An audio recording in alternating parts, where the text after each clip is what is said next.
बिस्मिल्लाहिर्रहमानिर्रहीम, अस्सलाम वालेकुम, वेलकम टू द बीनर सलीम शो। इमरान खान साहब जो हैं वो एक दफ़ा फिर से अदलिया के कंधों पर चढ़ना चाहते हैं। इमरान खान साहब जो हैं वो इस टाइम पर, मैंने आपको पहले ही बताया था कि थोड़े दिनों के बाद वो एक नैरेटिव ये बनाना शुरू कर देंगे कि अब वो अदलिया के ज़रिए जो है अपनी जंग लड़ेंगे। तो उस वक्त का आगाज़ हुआ चाहता है। कैसे कह रही हूँ कि आगाज़ हुआ चाहता है? वो इसलिए क्योंकि इमरान खान साहब के बहुत अहम केसेस हैं जो कि अदालतों में लगे हुए हैं, मुख्तलिफ़ केसेस हैं जो मुख्तलिफ़ अदालतों में लगे हुए हैं, मुख्तलिफ़ वक्त के केसेस हैं। और इसलिए कह रही हूँ मुख्तलिफ़ वक्त के केसेस है कि कोई केस 8 साल पुराना है, कोई केस 8 महीने पुराना है, लेकिन इमरान खान साहब जो हैं इन तमाम मामलात से कन्नी कतरा रहे हैं, पतली गली से निकलने की कोशिश कर रहे हैं। ये क्या तफसीलात हैं ये मैं आपको बताऊंगी, और ये बात मैं आपसे आज क्यों कर रही हूँ वो भी मैं आपको बताऊंगी, क्योंकि कल बहुत अहम दिन है और वो क्यों अहम दिन है वो भी मैं आपको बताऊंगी। लेकिन सबसे पहले मुझे आपसे मरीम नवाज़ साहिबा के हवाले से बात करनी है। बात ये करनी है कि जो मुस्लिम लीग की जो चीफ़ ऑर्गेनाइज़र हैं मरीम नवाज़ साहिबा, उन्होंने ये बुलंदो बांग ये दावा किया है कि इमरान खान साहब आज भी जिस तारीख़ में आज हम खड़े हैं, जिस तारीख़ में आज हम आपसे बात कर रहे हैं, एक दूसरे से मुखातिब हैं, उसमें भी इमरान खान साहब जो हैं वो ऐवान सदर की तरफ देख रहे हैं।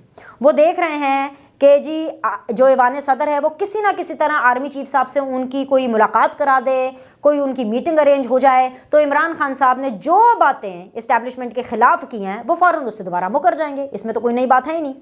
मरीम नवाज़ साहिबा ये कह रही हैं कि इमरान खान साहब जो हैं वो इस्टेब्लिशमेंट के बाद अदलिया के घोड़े पर सवार हुए हैं, और ख़ाली अदलिया के घोड़े पर इमरान खान साहब सवार नहीं हुए हैं, बल्कि वो अदलिया के घोड़े पर सवार हो करके इक़्तिदार में आना चाहते हैं।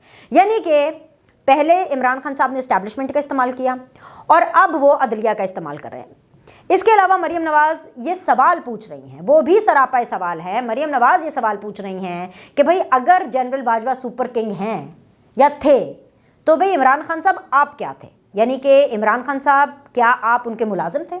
मरीम नवाज़ सरापा सवाल है। और इसके अलावा मरीम नवाज़ साहिबा किसी को ढूंढ रही हैं। गैस करें, गैस करें, गैस करने का इनाम क्या मिलेगा? गैस करने का इनाम ये है कि मैं आपको मज़ीद खबरें दूंगी। गैस तो करें, थोड़ा दिमाग पे जोर तो डालें। अच्छा चलें, टाइम नहीं ज़ाया करते। इमरान खान साहब जिनके ऊपर बहुत ज़्यादा तकिया किया करते थे एक ज़माने में, यहाँ तक कि किसी अगर इवेंट के अंदर इमरान खान साहब तकरीर कर रहे होते थे और अगर सामने कुछ इस किस्म की शख्सियत होती थी तो इमरान खान साहब तो उनको कहते थे कि भाई पाकिस्तान तहरीक इंसाफ की हुकूमत लाने में इनका बहुत किरदार है। जुडिशरी, जी हाँ, जुडिशरी की मैं बात कर रही हूँ। और मरीम नवाज़ साहिबा को जिस जुडिशरी की बुलंदो बांग शख्सियत का इंतज़ार है और जिसको मरीम नवाज़ साहिबा ढूंढ रही हैं, वो पता कौन है? वो हैं जी साबिक चीफ जस्टिस ऑफ पाकिस्तान। वही हस्ती, वही शख्सियत जिन्होंने इमरान खान साहब को सादिक और अमीन डिक्लेयर किया था, और वो शख्सियत है जी साकिब निसार साहब। मरीम नवाज़ साहिबा जो है वो ये कह रही हैं कि भाई वो कहाँ हैं, किधर गए साकिब निसार जिन्होंने इमरान खान को, इस इमरान खान को सादिक और अमीन कहा था? तो भाई साकिब निसार साहब को सिर्फ वो लोग नहीं जिन्होंने डैम फंड में चंदा दिया था, सिर्फ वो लोग नहीं ढूंढ रहे, साकिब निसार साहब को मरीम नवाज़ साहिबा भी ढूंढ रही हैं। अच्छा, अब ये सारी बातें आपसे करने का मकसद और आपको ये बताने का मकसद ये है कि भाई मरीम नवाज़ साहिबा ने लाहौर में कारकुनान से ख़िताब किया, और वो कारकुनान बेसिकली यूथ पर बेस्ड थे, यंग, उनकी पॉलिटिकल पार्टी के कुछ लोग थे जिनके साथ मरीम नवाज़ साहिबा ने जो है ये गुफ्तगू की और उनसे ख़िताब किया और उनके साथ ये सारी बातें की। अब ये तीनों बातें बहुत ज़्यादा अहम हैं। इसलिए अहम हैं क्योंकि मैं आपको चंद रोज़ पहले ही इसी डिजिटल प्लेटफॉर्म के ऊपर बता चुकी हूँ कि इमरान खान साहब ने अब अपनी सियासत जो है वो अदलिया के कंधों पर करनी है। और इसीलिए जब इसी वीडियो के शुरू में मैंने आपसे कहा ना कि भाई अदलिया के ऊपर सबकी नज़रें जमी हुई है, जुडिशरी के ऊपर सबकी नज़रें जमी हुई हैं, तो बिल्कुल वो इसीलिए जमी हुई हैं क्योंकि कल आज रात जब आप सुकून से सो रहे होंगे, जब आप लोगों की गुड मॉर्निंग होनी है ना, तो उस गुड मॉर्निंग के अंदर इमरान खान साहब के ना 2 केस लगे हुए हैं। एक केस है उनका बैंकिंग कोर्ट में जो कि ममनुआ फंडिंग के हवाले से है, और ये केस भी कोई महीनों पुराना है, या भी कोई नया केस नहीं है। और एक केस है उनका इंसदाद दहशतगर्दी की अदालत में कार्य सरकार में मुदाखलत का। कौन से कार्य सरकार में? जो 25 मई को इनके खिलाफ केसेस रजिस्टर हुए थे। अब 25 मई और आज क्या तारीख है? 14 फरवरी। भाई आज तो वैलेंटाइन डे है, तो भाई 14 फरवरी तक, अब ये कितनी देर से ये केस चल रहा है, 8-8, 9-9 महीने पुराने केस हैं। अब इन केसों का फैसला क्यों नहीं हुआ? क्यों इन केसेस के अंदर तारीख पे तारीख या डिले होता जा रहा है? क्योंकि वो जो डट के खड़ा है ना कप्तान, वो कप्तान जो किसी से नहीं डरता, वो इन पेशियों से डर रहा है। वो नहीं जा रहे अदालत। वो अदालतों में ये कहते हैं कि भाई उनकी टांग ज़ख्मी है, उनके वकला कहते हैं कि उनकी तबीयत ठीक नहीं है, वो आ नहीं सकते, ट्रैवल नहीं कर सकते। पिछली दफ़ा जब इन्हीं केसेस की समाअत हो रही थी और इमरान खान साहब नहीं जा रहे थे, पतली गली से निकल रहे थे, बहाने बना रहे थे, और ये लीगल टैक्टिक्स होते हैं, ये टैक्टिक्स होते हैं ना आने के, तो तभी इन अदालतों ने यही बोला कि भाई इमरान खान साहब जो हैं मतलब क्यों नहीं आ रहे हैं। अदालत ने बहुत स्ट्रिक्टली इस हवाले से बोला, लेकिन इतना भी स्ट्रिक्टली नहीं बोला कि इमरान खान साहब को कोई असर, कोई डर महसूस हो, क्योंकि इमरान खान साहब ना इस वक्त लोगों को डराने के ऊपर लगे हुए हैं, बजाय इसके कि वो उसका डर महसूस करे। कैसे वो लोगों को डरा रहे हैं? वो लोगों को डरा रहे हैं अपनी ज़बान से। कैसी ज़बान से? क्योंकि भाई वो ऐसी तैसी फेर देते हैं बंदे की, उसकी रेपुटेशन ख़राब कर देते हैं। हर जो शख्स है, चाहे वो सियासत में हो, चाहे वो इस्टेब्लिशमेंट में हो, चाहे वो फ़ौज में हो, चाहे वो जुडिशरी में हो, जिसके पास इमरान खान साहब का केस आ रहा है या कोई ऐसी बात निकल रही है, या जैसे कहते हैं ना जिसका वाह पै रहा है इमरान खान दे नाल, ओ भाई सारे नस रहे ने, और नस इस वास्ते रहे ने कि भाई ये आदमी जलील बहुत करता है, ये बेइज्जत बहुत करता है। मतलब इमरान खान साहब एक ऐसा गाली गलोच का कल्चर ट्विटर पे शुरू कर देते हैं, सोशल मीडिया पे शुरू कर देते हैं अपने लोगों के ज़रिए, कि जजों की भी ऐसी तैसी हो जाती है, सियासतदानों की तो ऐसी तैसी हो ही रही है, एंकरों की भी रोज़ ऐसी तैसी होती है, मीडिया हाउसेस की भी रोज़ ऐसी तैसी होती है, जुडिशरी की भी हो रही है ऐसी तैसी, फ़ौज की तो हो ही रही है, ठीक है। और लगे हाथों ये इस्टेब्लिशमेंट पूरी रियासत की हर एक ऐसी तैसी फेरने के माहौल में इमरान खान साहब हैं और हमेशा रहते हैं। तो मसला ये है कि भाई अभी जजेस अदलिया किस हद तक इंतज़ार करो, और यही अदलिया के टेस्ट केस है। कमिंग बैक टू जो मरियम नवाज साहिबा कह रही थी यूथ को, भाई वो इन्हीं केसेस और इन जैसे और बहुत से केसेस हैं इमरान खान साहब के, जिसके ऊपर मरियम नवाज साहिबा सरापा सवाल भी हैं और ये कह भी रही हैं जो हम कह रहे थे आपसे इसी प्लेटफॉर्म के ऊपर कि इमरान खान साहब अदलिया के बलबूते के ऊपर जंग लड़ेंगे, क्योंकि इमरान खान साहब को पता चल गया कि इस्टेब्लिशमेंट से तो कुछ नहीं मिल रहा, फौज तो हाथ पल्ला नहीं पकड़ा रही है। बाजवा साहब से भी जितनी मीटिंग करके देख ली, एंड पे कुछ नहीं हुआ। मेरी हुकूमत जाने से तो वो रोक नहीं सके हैं, बाद में भी कुछ भी नहीं हुआ। जनरल फैज साहब से वैसे ही इमरान खान साहब का रब्ता नहीं है, जो मौजूदा आर्मी चीफ है उनकी कॉल का वो वेट कर रहे हैं, उनके साथ लाइन नहीं मिल रही है उनकी। तो अब क्या करें? तो अदलिया के सर पे चढ़ जाते हैं। और ऐसे में जो चीफ जस्टिस ऑफ पाकिस्तान हैं उनके हवाले से एक बयान रिपोर्ट हुआ, और वो एक ऐसा बयान था जिसके ऊपर पार्लियामान में, मतलब बेसिकली दो इदारे आमने सामने हो गए ना, सुप्रीम कोर्ट एंड पार्लियामान। तो भाई वो जो चीफ जस्टिस ऑफ पाकिस्तान है उमर अता बंदयाल साहब, उनका भी एक तरह से सॉर्ट ऑफ रिएक्शन आया इस हवाले से, और फिर उस रिएक्शन के ऊपर भी एक रिएक्शन आया। हुआ क्या कि चंद दिन पहले ये खबरें रिपोर्ट हुई कि जी कोई चीफ जस्टिस ऑफ पाकिस्तान ने कुछ इस तरह से बोला है कि भाई एक ही तो ईमानदार वज़ीर आज़म आया है पाकिस्तान के अंदर, और साथ ही साथ उन्होंने ये भी कहा कि भाई ऑफ कोर्स ज़ाहिर सी बात है कि वो एक ऐसी पॉलिटिकल पार्टी से हैं जो कि पॉपुलर है, और इमरान खान साहब कोई आम आदमी नहीं है, he is not an ordinary person, और जो अब मुल्क का जो फैसला है वो अवाम के हाथ में होता है, जिसका ये इशारा दिया गया कि भाई इंतखाबात की तरफ इशारा हो रहा है और इमरान खान साहब की तरफ ये तमाम तर बयान जा रहे हैं। उसके ऊपर हमने इस प्लेटफॉर्म के ऊपर भी बात की, अपने टेलीविजन शो के ऊपर भी बात की। चले हमने तो जो बात करनी थी सो करनी थी। जो सेनेटर हैं इरफान सिद्दीकी साहब, उन्होंने लगे हाथों ज़बरदस्त किस्म की एक एक बड़ी फिएस्टी सी और बड़ी एक फायरी सी एक तकरीर की फ्लोर ऑफ द हाउस। और फिर सिर्फ उन्होंने क्या करनी थी, मतलब इसके अलावा हमने देखा कि बाकी लोग भी इसके ऊपर बोले। अच्छा, उसकी तरफ मैं आती पहले तसलसल में ज़रा मैं एक मोमेंटम बिल्टअप कर लूँ। तो भाई उसके ऊपर तकरीर भी हुई, इरफान सिद्दीकी साहब ने जो तकरीर की, और फिर उनको देखे देखे बाकी लोग भी उसकी तरफ आए। तो अब उसमें यह हुआ कि भाई एक और केस की हेयरिंग चल रही थी, तो जो अटॉर्नी जनरल साहब हैं उन्होंने बेसिकली ये चीफ जस्टिस ऑफ पाकिस्तान को कहा, किस तरह से हमें पता चला कि उमर अता बंदयाल साहब का जो है इस हवाले से एक रिएक्शन सामने आया कि केस की हेयरिंग के दौरान ही जो अटॉर्नी जनरल साहब है उन्होंने बेसिकली उनको बताया चीफ जस्टिस ऑफ पाकिस्तान को कि भाई मैंने एक ख़त लिखा है। अटॉर्नी जनरल साहब ने एक ख़त लिखा है वजारत कानून को, और उनको ये कहा गया उस ख़त के जो लुब्बे लुबाब है वो ये है कि क्योंकि ऑफ कोर्स जब ये रिमार्क्स दिए थे चीफ जस्टिस ऑफ पाकिस्तान ने, इस किस्म के जब वो रिमार्क्स दे रहे थे, तो तब जो अटॉर्नी जनरल ऑफ पाकिस्तान है वो उस टाइम पर अदालत में मौजूद थे। तो अटॉर्नी जनरल साहब ने कहा कि भाई मुझे लगा कि ये बात मेरे तक भी आएगी, तो लिहाजा मुझे एक ख़त लिखना चाहिए वजारत कानून को। और उन्होंने उस वजारत कानून को ख़त लिखा है और उनसे इस बारे में ये कहा है कि भाई ये जो इस तरह की बात है ना, इस तरह की बेसिकली बात की नहीं गई है, इसको आउट ऑफ कॉन्टेक्स्ट जो है वो कोट किया गया है। तो हुआ ये कि जब ये ख़त अटॉर्नी जनरल साहब ने लिखा तो उसके जवाब में भी एक रिएक्शन आया। एक रिएक्शन उमर अता बंदयाल साहब का था। उन्होंने कहा अटॉर्नी जनरल साहब को कि हाँ जी बिल्कुल मैंने आपका ख़त देखा है, मैं आपकी इस चीज़ को कदर की निगाह से देखता हूँ, मैं इसको सराहता हूँ। तो अटॉर्नी जनरल साहब ने कहा कि ये मेरा काम नहीं था, लेकिन ये जानते हुए कि तनकीद का अगला हदफ बन सकता हूँ, जो मुझे मुनासिब लगा, मैंने वो किया। तो सुप्रीम कोर्ट मीडिया रिपोर्टिंग से मुतालिक गाइडलाइंस के 2 फैसले जारी कर चुकी है। मसला इलेक्ट्रॉनिक या प्रिंट मीडिया का नहीं है, बल्कि मसला सोशल मीडिया का है, जिस पर कोई कानून लागू नहीं होता। उसके बाद ये हुआ कि अटॉर्नी जनरल ने कहा कि मैं इसे फेक न्यूज़ तो नहीं कहूँगा, लेकिन एक एजेंडे के तहत सोशल मीडिया पर इदारों के खिलाफ लड़ाने की कोशिश की जाती है, अदालत इस मामले को देख सकती है। चीफ जस्टिस ने इसके जवाब में कहा, यह खत के ऊपर ही बात हो रही है, कि आपने समझदारी और जिम्मेदारी का सबूत दिया है। अदालती कार्रवाई से कुछ गलत मालूमात मंसूब की गई। जो रिपोर्ट हुआ वो ना सिर्फ सयाको सबाक से हट कर था, बल्कि जानिबदाराना भी था। जो रिपोर्ट हुआ उस पर तहम्मुल और बर्दाश्त का मुजाहरा कर रहा हूँ।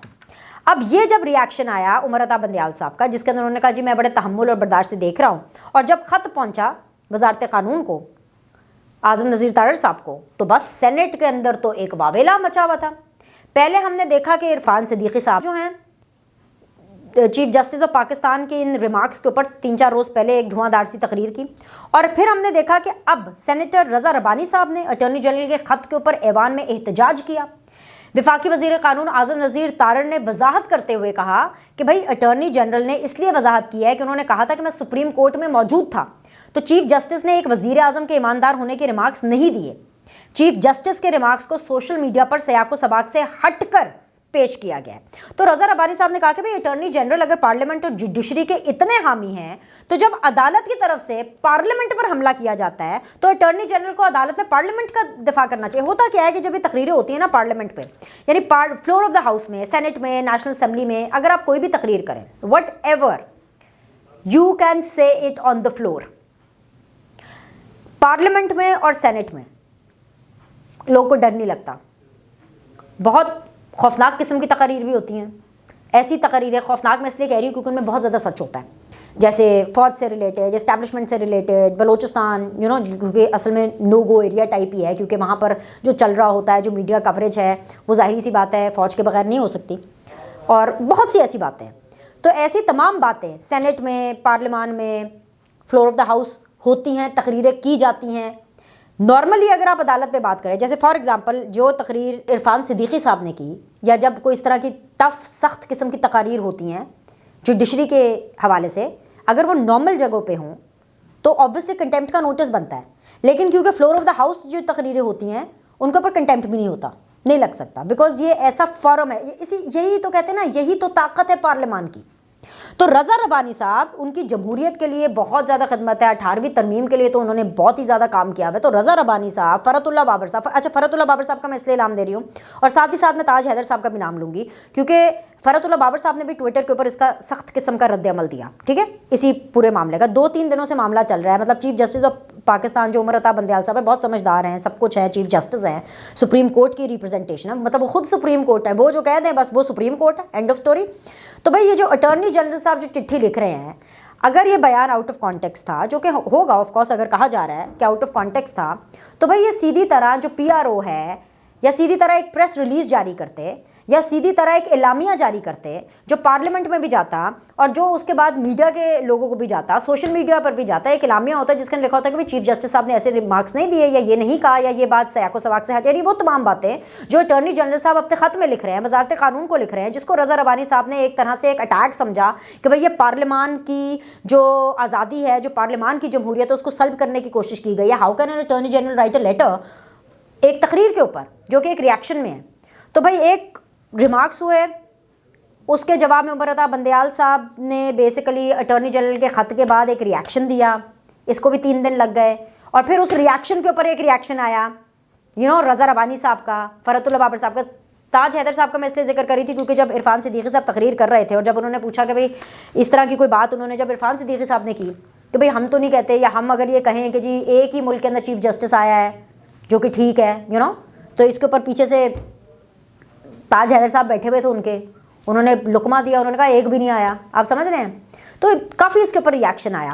तो तो इन तमाम तर बातों को करने का मकसद ये है कि जुडिशरी के लिए भी एक टेस्ट केस है। अब सबकी नज़रें जो हैं वो जुडिशरी पर लगी हुई हैं कि क्या इमरान खान साहब जुडिशरी को इस्तेमाल होते हैं और क्या जुडिशरी इस्तेमाल होती है इमरान खान साहब के सियासी मकासद में, क्योंकि इतने केसेस पेंडिंग है जिसमें इमरान खान साहब जाते नहीं हैं।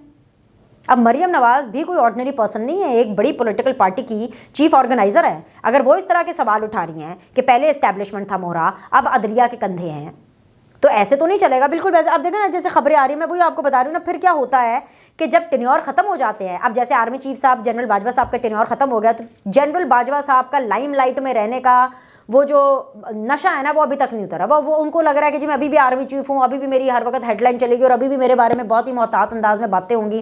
कभी वो जावेद चौधरी साहब से रब्ता करते हैं। अभी इस दफ़ा पता नहीं आफ्ताब इकबाल साहब के हवाले से खबर जुड़ी हुई है कि आफ्ताब इकबाल साहब ये फरमा रहे हैं कि जी उनको जनरल बाजवा साहब ने बताया है कि जी उनके पास कोई इमरान खान साहब की कोई रिकॉर्डिंग है। मतलब आप ये देखें ना, वो नवाज शरीफ साहब क्या कहते थे, बकौल नवाज शरीफ साहब के, बाजवा साहब ये आप ही लेकर के आए हैं इमरान खान साहब को, या आपका प्रोजेक्ट है, तो इस गंद को आप ही उठाएंगे, इसका बोझ आप उठाएंगे। तो वो बेसिकली बाजवा साहब और इमरान खान साहब एक दूसरे के ऊपर अब गंद डाल रहे हैं। इस गंद को उठाना क्या है, इस बोझ को समेटना क्या है, वो तो एक दूसरे के ऊपर गंद डाल रहे हैं। मतलब बाजवा साहब ने बकौल आफ्ताब इकबाल साहब के, उन्होंने आफ्ताब इकबाल साहब को बताया है कि भाई मेरे पास तो वो तमाम तरह रिकॉर्डिंग्स है जिसका जनरल फैज़ को भी नहीं पता। मतलब इससे ये भी पता चलता है कि वो जो सेम पेज है 3 लोगों का, वो कितना सेम पेज था कि बाजवा साहब अलग अपनी रिकॉर्डिंगें कर रहे हैं इमरान खान साहब की, बाजवा साहब अलग रिकॉर्डिंगें कर रहे हैं। और उस रिकॉर्डिंग के अंदर ये है कि जी किस तरह से वो सराहा करते थे नवाज शरीफ के खिलाफ कार्रवाइयों पर, तारीफ़ें किया करते थे इमरान खान साहब है, और मज़ीद कार्रवाइयों का भी मुतालबा किया करते थे। और बाजवा साहब ये खुद आफ्ताब इकबाल साहब को बता रहे हैं कि इन रिकॉर्डिंग का जनरल फैज़ को भी नहीं पता। और फिर एक तासुर दिया गया कि शायद वो जनरल फैज़ साहब को बचाने के लिए कर रहे होंगे। अब इस पूरे मामले में जो जनरल फैज़ हमीद साहब हैं वो चिल पिल में हैं।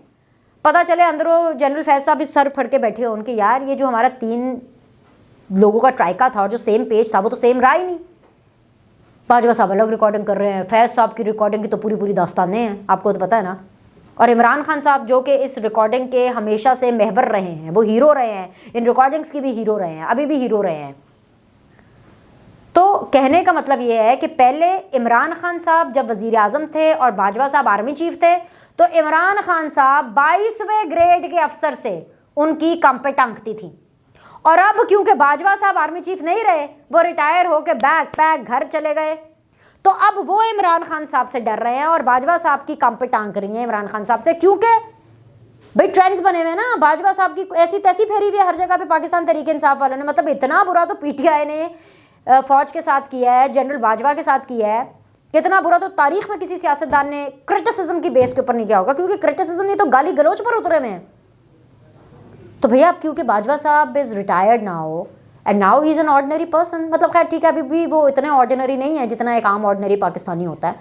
भाई उनके भी बच्चे हैं, उनकी भी फैमिलीज़ है, उनको भी फ़र्क पड़ता होगा गाली गलोच का। जब आप कुर्सी पर नहीं होते ना, जब ताकत पर नहीं होते, तो फिर ना आपको डिफरेंट चीज़ें डिफरेंट तरीके से हिट करती हैं। इसीलिए कभी ये कॉलम, कभी ये बात, कभी इससे बात कर लो, कभी इसकी तरदीद कर दो। और ख़ान साहब तो बैठे खुले में, जो आए वीलॉगर आए, यूट्यूबर आए, टिकटॉकर आए, एंकर आए, कोई भी आए, बस सबको एंटरटेन करो, सबकी स्पेस लो। आज के लिए इतना ही। लाइक करें, सब्सक्राइब करें। आपसे अगले द बीनर सलीम शो में मुलाकात करते हैं।